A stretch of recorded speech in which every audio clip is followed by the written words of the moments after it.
Good morning, students. Welcome to Moral Values class. Today we will continue with the topic generosity. And I told you yesterday, generosity refers to kindness, big heartedness, and so on. Okay, then, then I have this quote for you today. Do things for people, not because do things for people, लोगों के लिए आप help कीजिए, उनके काम कीजिए. Not because of who they are, इसलिए नहीं कि वो कौन है, मीन्स हमारे अपने हैं या कोई और हैं, और वॉट दे डू, या वो क्या करते हैं इन रिटर्न, हमें बदले में क्या देते हैं, but because of you are, of who you are. लेकिन आप क्या हैं, एक अच्छे इंसान हैं. उस अच्छाई को बरकरार रखने के लिए, ह्यूमैनिटी को स्प्रेड करने के लिए आप बिना किसी भेदभाव के अच्छे काम जो है वो कंटिन्यू करते रहें. Then your textbook says, this is on page number 34, and the first line says, it also includes sharing your hard work and talent to help people and encourage them. Generosity में सिर्फ पैसे का लेना देना नहीं होता कि पैसे ले दिए, किसी का साथ दे दिया. इसमें आपका जो हार्डवर्क है, आपका जो टैलेंट है, वो भी लोगों के अगर काम आता है, लोगों को इनकरेज करता है. सपोज़ आप बहुत अच्छे स्पीकर हैं, आपकी बातें लोगों को अच्छी लगती हैं, तो आप लोगों को इनकरेज कर सकते हैं, आप लोगों की प्रशंसा कर सकते हैं. That is also kind of generosity. The next line says, for example, if we are good at dancing, performing a charitable cause, or sharing your talent by teaching someone else, are also acts of generosity. अगर आप में से कोई बहुत अच्छा dancer है, तो फिर आप क्या कर सकते हैं, किसी चैरिटेबल कॉज के लिए, किसी प्रॉब्लम में लोगों का साथ देने के लिए आप अपने परफॉर्मेंस से मनी कलेक्ट कर सकते हैं, या फिर अपना डांस किसी और को सिखा के आप जेनरस एक्ट दिखा सकते हैं. Then an important aspect of generosity is recognising the needs of others without them asking for it. सबसे बड़ी जेनरॉसिटी वो होती है जब हम किसी की ज़रूरत को उसके बिना बताए ही समझ जाते हैं और उसकी हेल्प को तैयार हो जाते हैं. हर बार कोई हमें अपनी समस्या बताए ऐसा नहीं होता है. हमें भी लोगों की मजबूरी, लोगों की परेशानी को समझना आना चाहिए. और अगर आप ऐसा करते हैं तो आप बहुत बहुत बहुत जेनरस हैं. ईश्वर की आप पर बहुत कृपा है.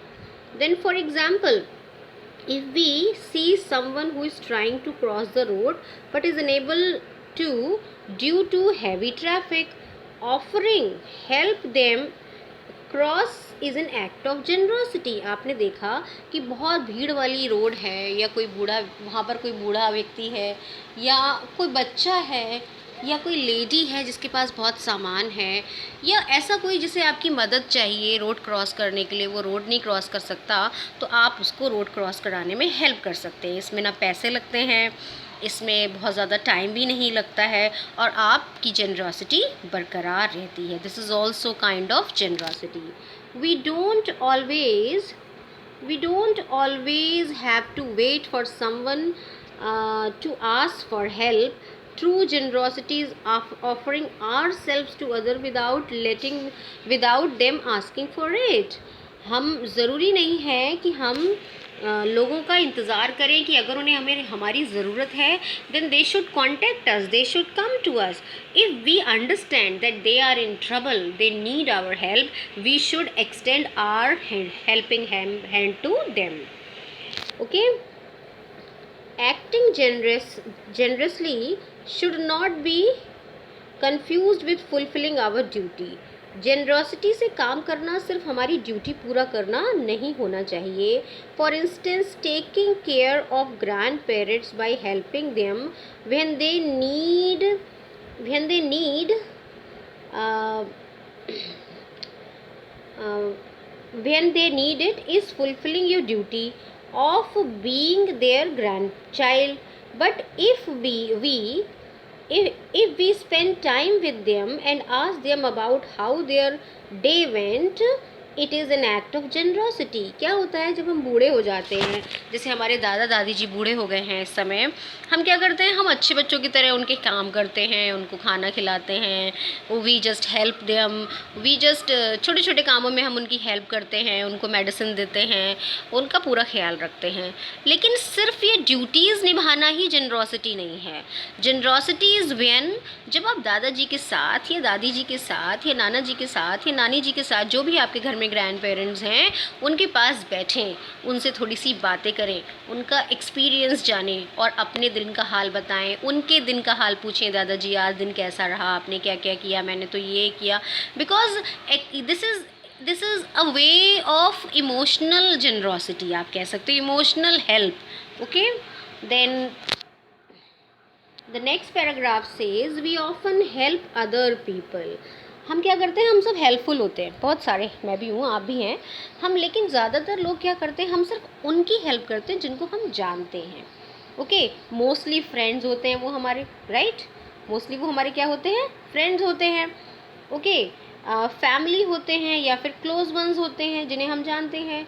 It is also a virtue to be able to understand their needs and extend ourselves to them.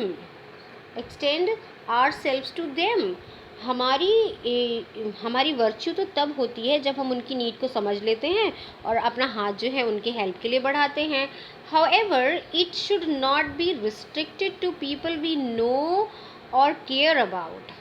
इससे भी बड़ी एक बात होती है कि हम जब जेनरस हो, जब हम हेल्प कर रहे हों, जब हम काइंड हो रहे हों, तो हमें ये ध्यान रखना चाहिए that we should not be limited to the people, to the known people. Our generosity should reach to all people, all those who know us, all those who don't know us. Okay, so because generosity has no foundation.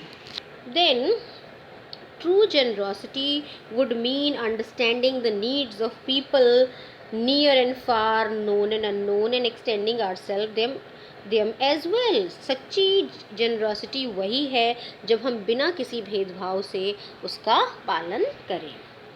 At the same time, it is important to understand that the act of giving should not be done for our own selfish interest. एक बात और ध्यान रखना चाहिए कि जब भी हम ये काम करें, जनरॉसिटी वाले जनरस डीड्स करें, तो हमारे सेल्फिशनेस उसमें नहीं होनी चाहिए. अपने किसी पर्सनल फ़ायदे के लिए हमें ये सब नहीं करना चाहिए. If we help people thinking that they would help us in return when we need, then it is not generosity. जब हम लोगों की हेल्प करते हैं और उम्मीद करते हैं कि जब हमें ज़रूरत होगी तो वो हमारी हेल्प करेंगे, सॉरी बच्चों, ये जनरॉसिटी नहीं होती है. हमें बिना किसी बदले की आशा रखते हुए, without expecting any favour from them, we should be generous to all, then it is true generosity. Neither is extending help with the intention that people will think highly of us. For example, if we contribute towards charitable work with a view that we will gain importance or acknowledgement for it, we are guided by a selfish interest rather than the intent of people. कहने का अर्थ ये है कि अगर हम लोगों के प्रति लोगों की तरफ हाथ, हेल्पिंग हैंड बढ़ाते हैं, तो ये नहीं सोचना चाहिए कि मैं बहुत बड़ा हो गया किसी की हेल्प करके, या मैं बहुत बड़ी हो गई. अगर हम किसी दया धर्म के काम में अपनी हेल्प करते हैं तो मुझे इससे पहचान मिलेगी, लोगों में मेरा रुतबा बढ़ेगा. Actually this is all total selfishness. हमें ये सब भूल के जनरॉसिटी वाला काम करना चाहिए. The act of giving should be done The act of giving should be done with the intention of helping others and experiencing joy in it. आपको actually जब आप हेल्प कर रहे हो, then you should think that you are a special child of God, that God has given you this power, this ability, that you are working for others. And जब आप generous हो रहे हो, जब आप किसी की हेल्प कर रहे हो, तो गॉड को थैंक कीजिए, और उस आनंद को, जो हेल्प करके जो आनंद आता है ना, उसको एन्जॉय कीजिए. क्लियर? Next, human. अब you see there is something. Do you know, क्या आप जानते हैं, humans are not the only species that generous. सिर्फ मानव जाति ही ऐसी नहीं है जो जेनरस होती है. Nature is full of generous animals.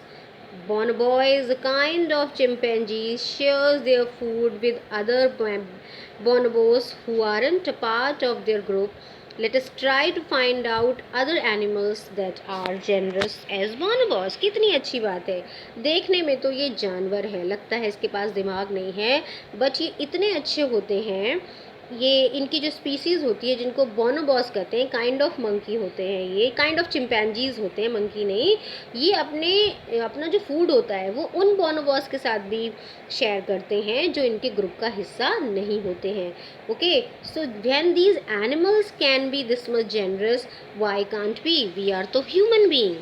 So I hope you listened to me properly and you understood the concept. Still, if you have any problem, you can ask me, and we will meet on the next turn now. Thank you. Have a nice day. Bye bye. Take care.